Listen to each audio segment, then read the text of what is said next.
दुर्भाग्य देखिए, जहां जिस राम राज्य के ऊपर पूरी दुनिया में चर्चा होती है, हम आजादी की 75वीं वर्षगांठ मना रहे हैं। भारत के संसद में राम राज्य पे कभी चर्चा सुना आपने? जरा जोर से बोलिए।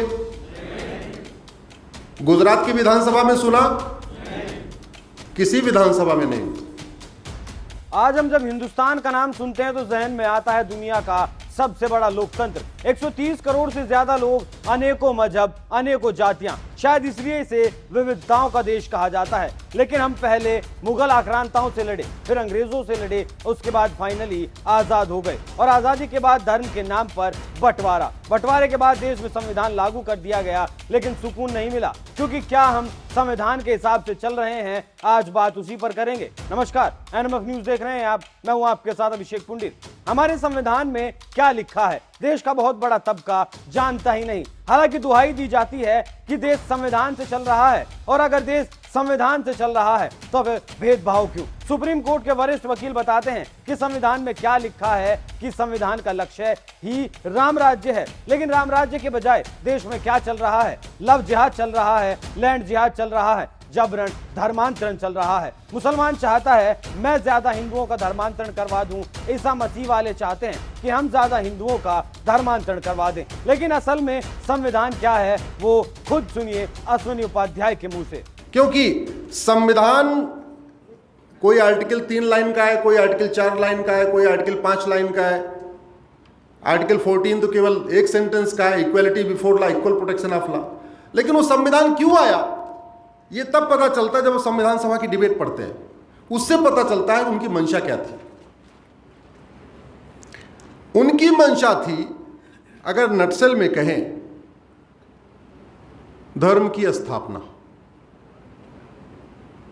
अगर संविधान के प्रियम्बल को देखें, 5 शब्द यूज हुआ है: equality, justice, liberty, fraternity, unity, integrity. 6 शब्द मान लीजिए, 6 शब्द यूज हुआ है। तो पूरे संविधान का उद्देश्य क्या है?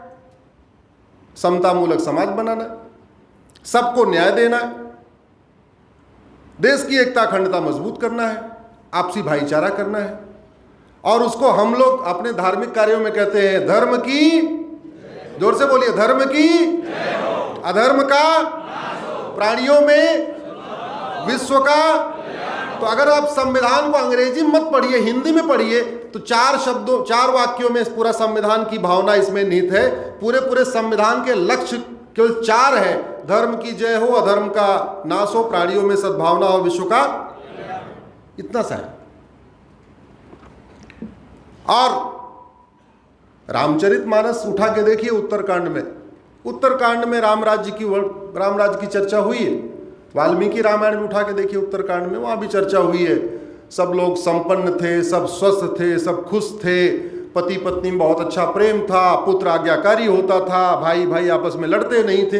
यही तो है, यही है राम राज्य, जिसको 4 सेंटेंस में मैंने कह दिया: धर्म की जय हो, अधर्म का नाश हो, प्राणियों में सद्भावना हो, विश्व का कल्याण हो। इस संविधान को अगर आप आर्टिकल बाई आर्टिकल पढ़ते चले जाइए, इस संविधान का उद्देश्य भी राम राज्य की स्थापना करना ही है। और इसीलिए संविधान का जो मूल संविधान था, उसके पहले पन्ने पे यहां राम दरबार था। संविधान के पहले पन्ने पे ही राम दरबार था। और पूरी दुनिया में गवर्नेंस का राम राज्य से अच्छा कोई गवर्नेंस का मॉडल हुआ ही नहीं। असल में संविधान यही सिखाता है कि देश में रहने वाले हर एक नागरिक को सुरक्षा मिले, आजादी मिले, सद्भावना हो, सभी को समान अधिकार मिले, सभी को बोलने की और सोचने की आजादी हो। लेकिन असल में चल क्या रहा है? क्या किसी नेता को, मंत्री को, मुख्यमंत्री को या फिर प्रधानमंत्री को संविधान पर चर्चा करते आपने कभी देखा है? नहीं देखा होगा, क्योंकि हम खड़े नहीं होते खुद के लिए, आम आदमी खड़ा नहीं होता, क्योंकि यही हमारा दुर्भाग्य है। दुर्भाग्य देखिए, जहां जिस राम राज्य के ऊपर पूरी दुनिया में चर्चा होती है, हम आजादी की 75वीं वर्षगांठ मना रहे हैं। भारत के संसद में राम राज्य पे कभी चर्चा सुना आपने? जरा जोर से बोलिए। गुजरात की विधानसभा में सुना? किसी विधानसभा में नहीं। न कभी लोकसभा में हुई, न राज्यसभा में हुई, न आपके किसी विधानसभा में हुई। भारत में कुल मिला के लगभग 5000 सांसद विधायक हैं। लोकसभा राज्यसभा के सांसद विधायक जोड़ दीजिए, विधान परिषद विधान जोड़ दीजिए, तो 5000 लोग हैं। इन 5000 लोगों को वेतन भत्ता गाड़ी बंगला मिलता किस लिए? ये 5000 लोग किसकी शपथ लेते हैं?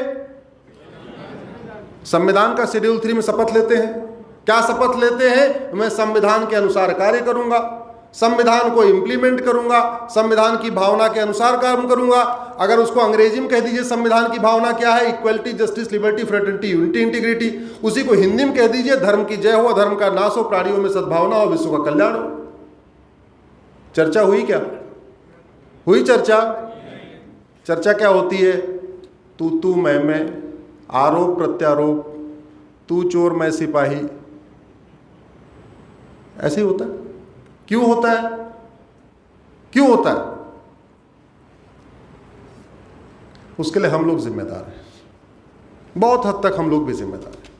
आज देश में सबसे ज्यादा चर्चा किस बात की है? आप टीवी भी देखते होंगे, सोशल मीडिया भी देखते होंगे। या तो एक नेता दूसरे नेता का चरित्र उछाल रहा है, एक आरोप लगा रहा है, दूसरा उसका जवाब दे रहा है। कहीं ना कहीं नहीं सुना होगा आपने कि यहाँ संविधान की चर्चा हुई है। दुहाई तो अक्सर दी जाती है कि भारत संविधान से चलने वाला देश है, लेकिन जब संविधान से चलने वाला देश है तो फिर पर्सनल लॉ का अस्तित्व क्यों है? कौन सा ऐसा धर्म है जिसका ग्रंथ कहता है कि शांति और प्रेम से नहीं रहना चाहिए? ऐसा न गीता में कहा गया है, न बाइबल में कहा गया है, न गुरु ग्रंथ साहिब में कहा गया है, और न ही कुरान में कहा गया है। तो फिर संविधान से चलने में आखिर दिक्कत कहाँ है? इन बातों को गौर से सोचने की जरूरत है। सोचने की जरूरत है कि आखिर यूसीसी का नाम आते ही इस देश में आग क्यों लग जाती है? यूसीसी का नाम आते ही सड़कों पर लोग क्यों उतर आते हैं? मौलानाओं के फतवे जारी होना शुरू क्यों हो जाते हैं? इन पर विचार करने की जरूरत है कि असल में संविधान क्या कहता है। और फिर से देश में राम राज्य लाने का अब वक्त आ गया है। आप इस खबर पर क्या राय रखते हैं? हमें कमेंट कर जरूर बताएं। नमस्कार। जब राम को मंत्रिमंडल ने कह दिया राज, हमारे नए वाले राजा यही हैं, तो राम परिवार के हिस्सा रहे या समाज के हिस्सा हो गए? जोर से बोलिए जरा। जब पूरे मंत्रिमंडल ने कह दिया, पूरे समाज ने कह दिया सबसे उपयुक्त राम है, तो राम पे अधिकार किसका रहा? दशरथ जी का या समाज का? कैकेयी का या समाज का? तो कैकेयी होती कौन है उनको वन भिजवाने वाली?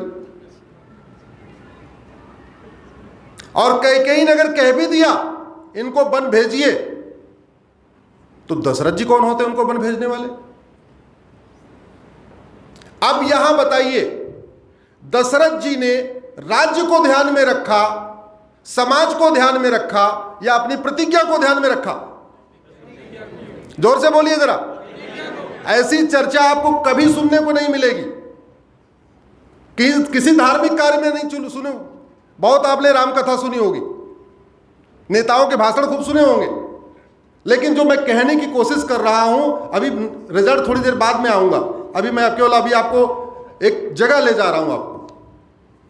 तो जब राम के ऊपर कैकेयी का अधिकार नहीं, दशरथ का अधिकार नहीं, सबसे पहले समाज का अधिकार, राज्य का अधिकार, जनता का अधिकार, तो दशरथ जी को अपनी प्रतिज्ञा पे ध्यान देना चाहिए या जनहित पे ध्यान देना चाहिए? लेकिन उनके लिए महत्वपूर्ण क्या हो गई? वो कह देते भाई मैं अपनी प्रतिज्ञा तोड़ रहा हूं, मैं अपना वचन तोड़ रहा हूं, मैं पति बाद में हूं, पहले राजा हूं, मैं अपनी वचन तोड़ रहा हूं, मैं पति बाद में हूं, राजा हूं। अरे पत्नी को कह दिया तो कह दिया। अगर मेरे एक फैसले से बहुत बड़ा राज्य पे कष्ट आ सकता है तो मैं अपना फैसला वापस लेता हूं, मैं अपना वचन वापस लेता हूं। लेना चाहिए था कि नहीं?